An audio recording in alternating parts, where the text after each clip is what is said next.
I'm gonna be straight up with y'all. Some of y'all don't need to be selling. Some of y'all are in the way, man. And that's just period, point blank the truth. What's going on, everybody, and welcome back to the channel. So look, I want to get right into this video because I gotta go pick my daughter up off her bus in about 30 minutes or so. But the reason for this video is, it's crazy to me. You know, let me see. You know what's crazy to me? So John made the video about the better buyer experience. A lot of resellers, well, not a lot. You had a few resellers who made these videos about the better buyer experience, right? And whether or not that's for the US or not is almost inconsequential. The main thing I wanted to talk about is the response to the video, to the policy itself. Not only do I want to talk about that, but I also want to talk about how we need to kind of start thinking about some of the information that we are even receiving from YouTube resellers. That's not necessarily related to the better buyer experience part. But I'm going to address both of these things. So the first thing is this. I'll get to the better buyer experience thing in a second. The first thing is this, guys.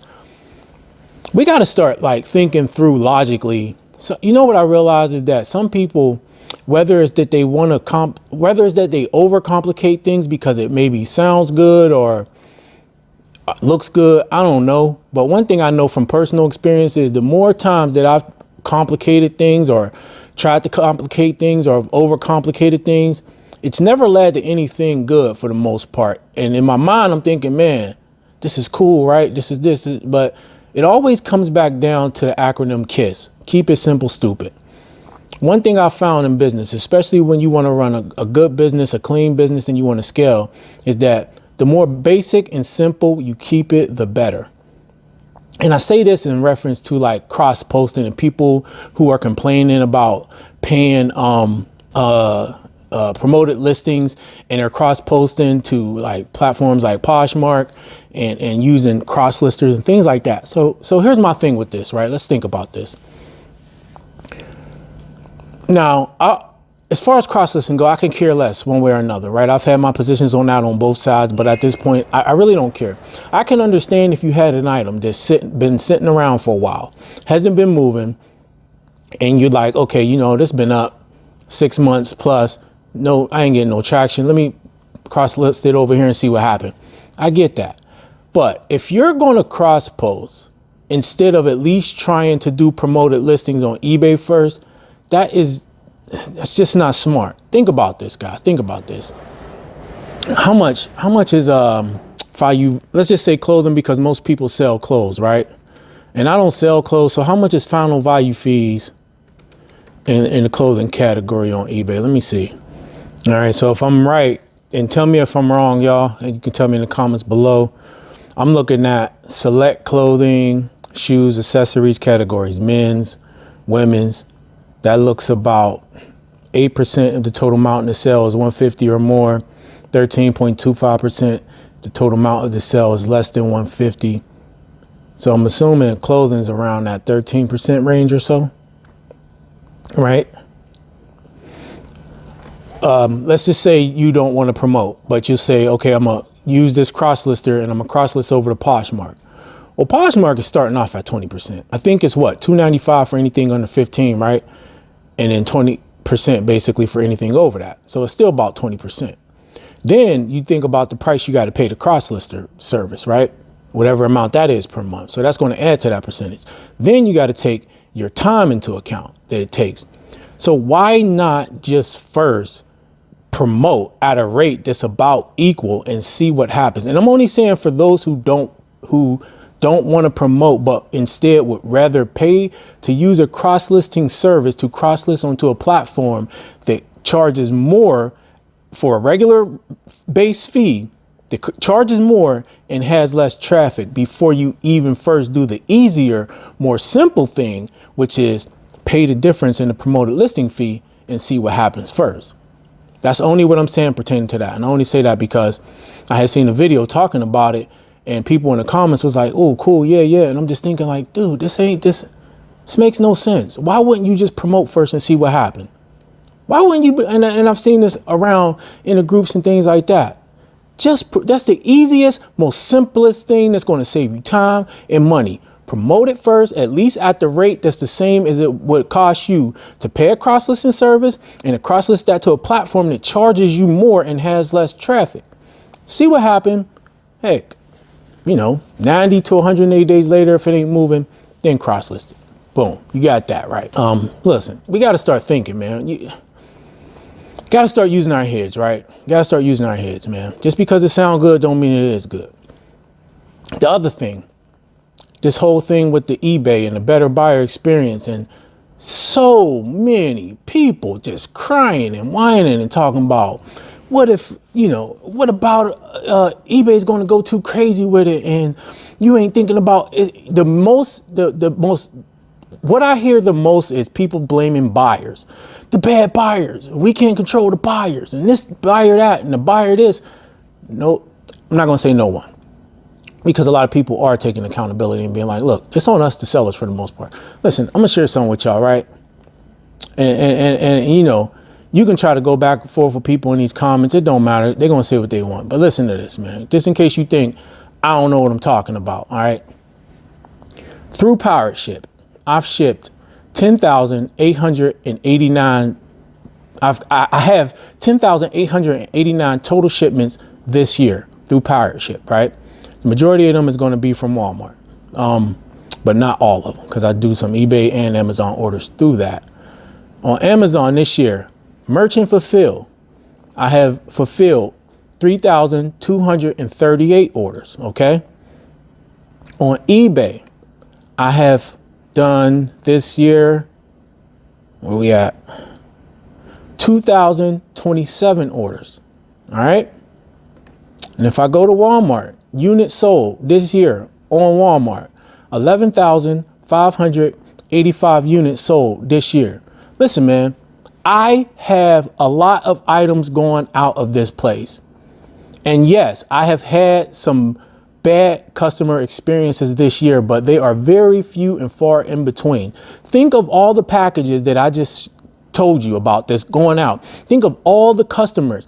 A lot of y'all, honestly, let's be real. A lot of the people that's complaining ain't shipping nowhere near that many items out. Like, seriously, y'all. And look, I've had mistakes. I've done things wrong. Trust me, I've dropped the ball a couple times. But still, even in those cases, I put my best foot forward. I communicate with the customer and I get the situation rectified. I got a few negatives on eBay this year. Most of them had got removed. I got one now. They ain't removing it. And it was my fault. The guy messaged me, asked me to cancel an order, and I totally forgot about it. Totally forgot. No, I canceled it, but I forgot to talk to the person, like to message them back. So he put a negative in talking about buyer don't communicate this. And I'm like, bro, first of all, I forgot. I tried to get it removed. eBay wouldn't remove it. And I ain't tripping on that, right? Because I got a rule. When somebody messages me, I either message them back right away or I write it down right away. So that way I remember. If I can't message them right away for whatever reason, most of the time you can though, I write it down so that I know I didn't do neither of those things and I forgot and it cost me, right?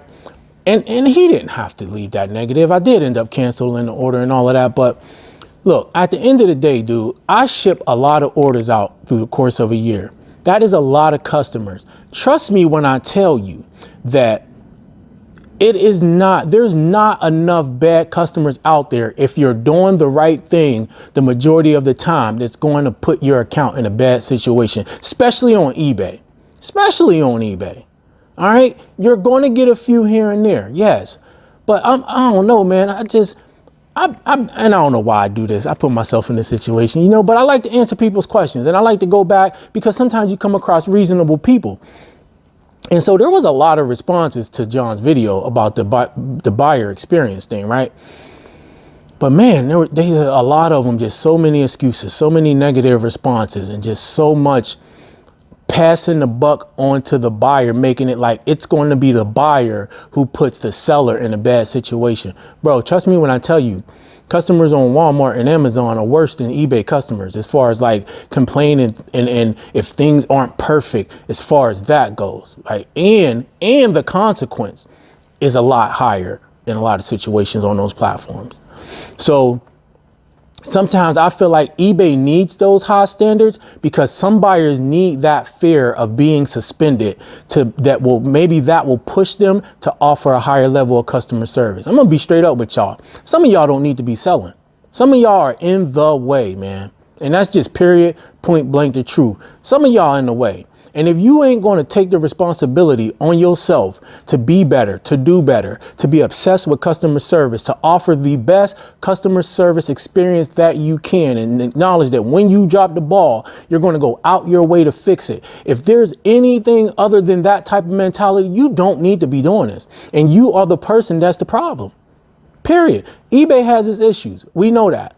But all this complaining and passing the buck to the customer, we don't even know if this is going to happen in the US or not. But man, I swear to goodness, I hope it do. I hope it do. Because customers deserve better. When I order off eBay, I deserve better. And that's not to say that I'm perfect when I'm sending stuff out, because I mess up. But you want to know one thing for sure. When I mess up, I fix it.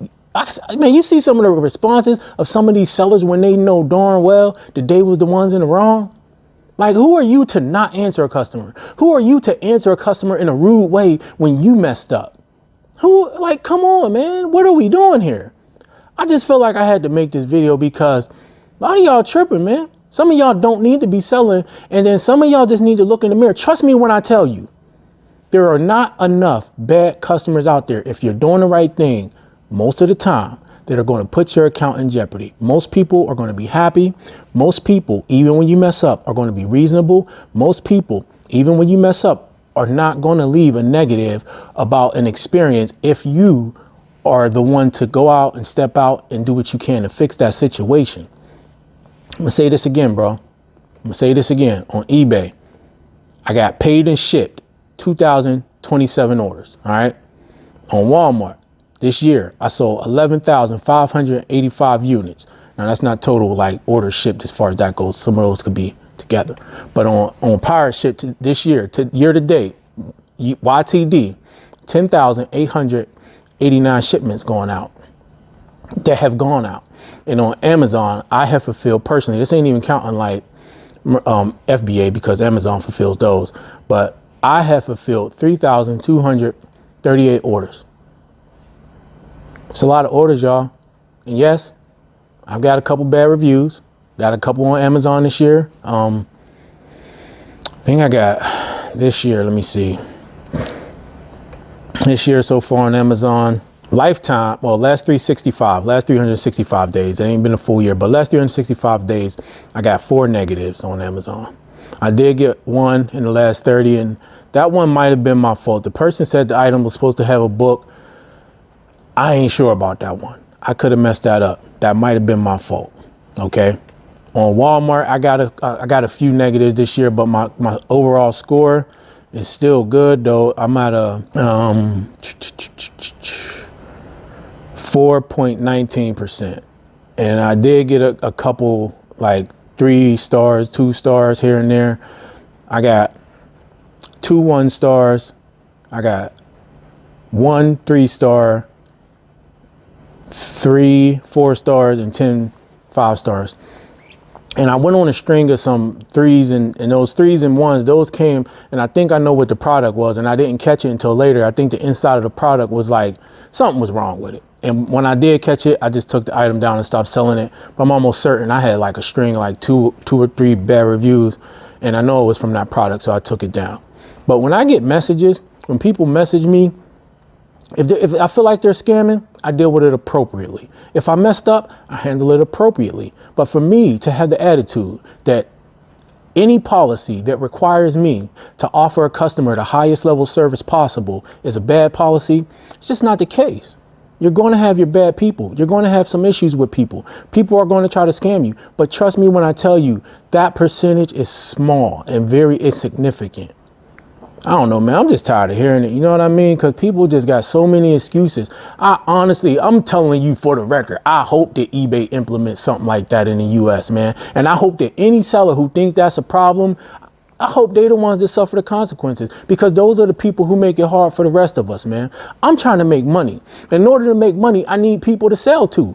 You know what I mean? I need people to have a good experience. My high level of customer service is going to help the next seller. And hopefully that next seller will offer a high level of customer service that in turn will come back and help me out.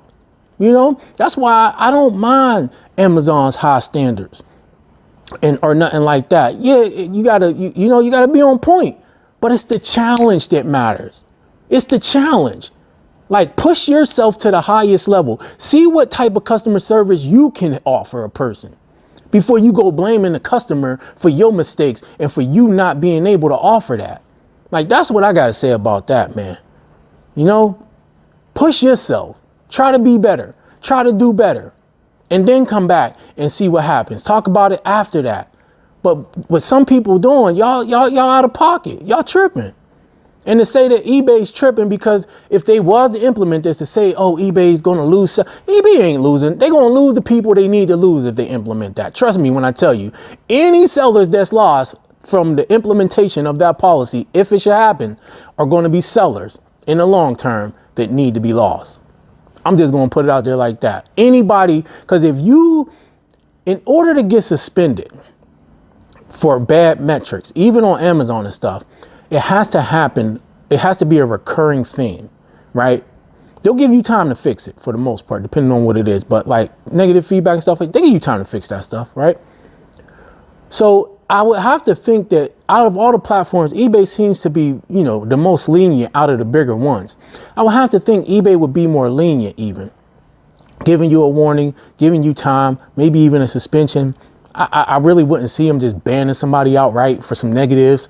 You know what I mean? So I just can't see it, man. So if you can go through all that and get warnings and actually see what the problem is and it continues to get worse, whose fault is that? There ain't enough bad buyers in the world, bro. There ain't enough bad buyers in the world. That's your fault. You need to take some responsibility for what we're doing. And also, guys, if you thinking about, last thing, I'm going to just say, if you're thinking about paying promoted on eBay and you don't want to pay promoted, but instead you would rather pay the cross-lister and a higher fee on a platform, on a different platform. Just think about what type of sense do that make to you, please. Just pay the promoted difference on eBay, see if it sells. If it don't sell, then maybe you cross-post. It's cheaper. Trust me, it's cheaper. Why would you pay a cross-listing service and pay a higher fee and put more time in before you even try to see what happens by paying that promoted? You could probably pay an extra 5% or so and see what happens on eBay as opposed to paying a 20% flat rate on Poshmark plus the fee. You can prorate that fee out across your items, but it's still going to increase your overall percentage. Don't even matter. Got to use our noggins, man. Listen, challenge yourself. Be better, man. Do better. Do everything you can to offer the highest level of customer service. Be obsessed with it. Take it personally when you get a negative, and not personal in the sense like you want to cuss out the customer. Take it personally like, damn, I messed that up. How can I do better? How can I not let that happen again? People need to be afraid to lose their accounts. Period, point blank. You need to be afraid to lose your account. That's one of the issues, is that people are not afraid and eBay is not harsh enough on those who think that it's okay to ship out something in a diaper or a cereal box or something. Nobody on Amazon would think about that. Wouldn't think about that. And guess what? None of the sellers care about that because they're there to make money.